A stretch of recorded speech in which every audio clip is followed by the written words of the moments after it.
Monte Central Indigenous Peoples Elementary School is nestled in Barangay Patalon Mountains.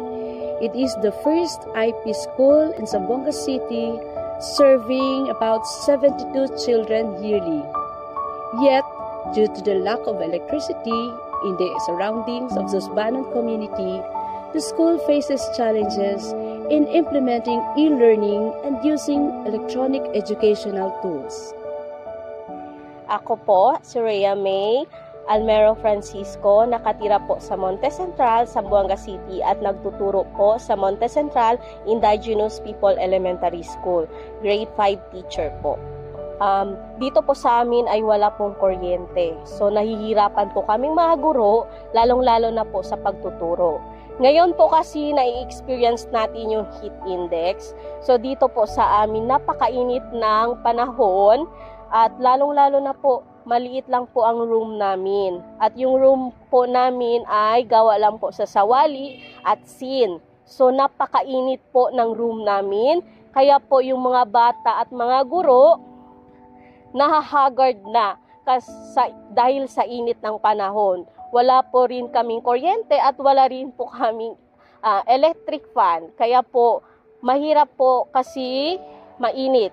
So, yung iba exhausted na hanggang hapon.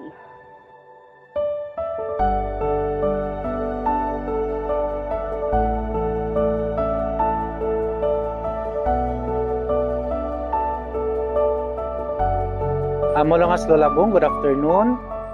Ako pala si Rolando T. Bernardo, ang OIC ng Monte Central Indigenous People Elementary School.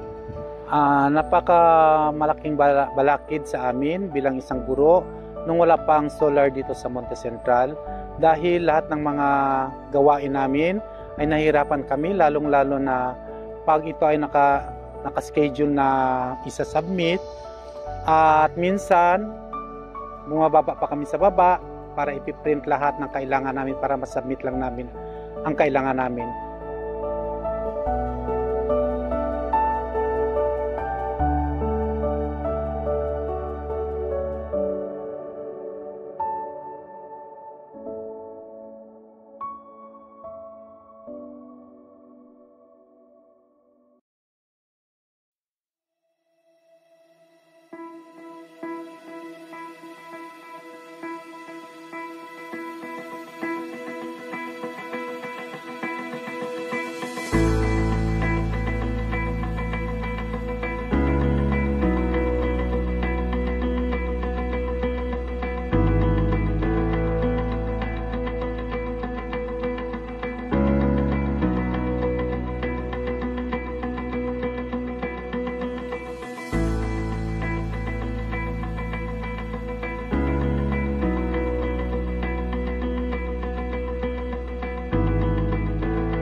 So we at Cartwheel Foundation believe that providing learning spaces for our IP children and learners through growth and development through solar project like this.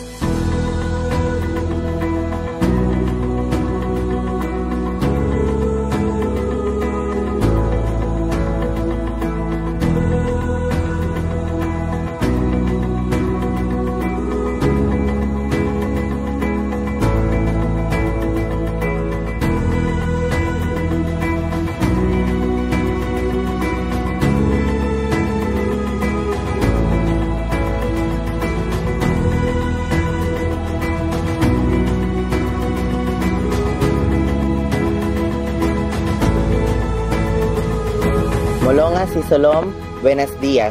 Ako nga po pala si Wilbert V. Sahulga, ang Program Officer ng Ateneo de Zamboanga University Center for Community and Extension Services. Bilang isang kabahagi at local implementing partner nitong proyekto, sobrang saya, galak at tuwa dahil ito ay napakalaking blessing para sa community dahil may magagamit at may mapagkukunan ng resources ang community, ang mga guro, ang mga mag-aaral at ang mga parents para dito sa paaralan upang maka-access at ma-access na po ang mga kakailanganing tulong sa edukasyon ng mga bata. At dahil dito, nakakatuwang isipin na napuntahan ang komunidad na ito despite sa layo napuntahan at naiparating ang Solar and Gadget Project. Kaya sobrang napakalaking tulong at sobrang galak ang nararamdaman ng buong team dahil nga po dito sa ating Solar and Gadget Project.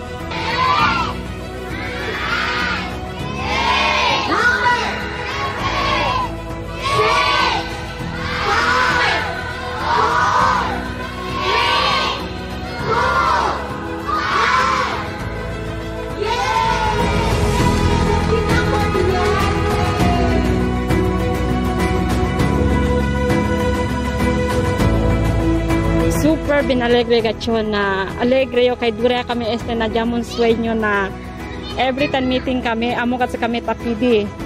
So ara may maskin may man sila man provide ki kuryente chene solar ya dale usted ya el cartwheel na grande ayuda.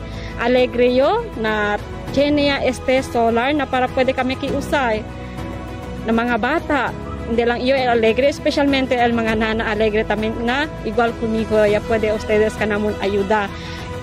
Miles na gracias gayot, kaya sinti kacho alegre, ya grande ayuda na pwede ayuda kanamon.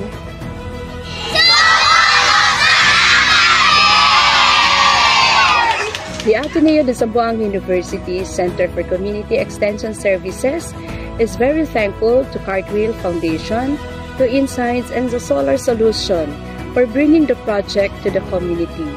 May you continue to be the source of hope, the source of light to our children. Thank you so much to Insight Direct Philippines for renewing your partnership with us at Cartwheel Foundation Incorporated.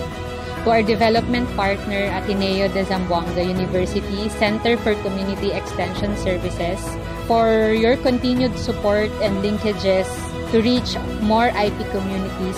Gracias. To our partner Solar Solutions Incorporated for empowering IP communities have a sustainable energy through solar energy. Thank you. Maraming salamat sa inyo. And to the Subanon indigenous political structures, parents, learners, Supolo Sulamat.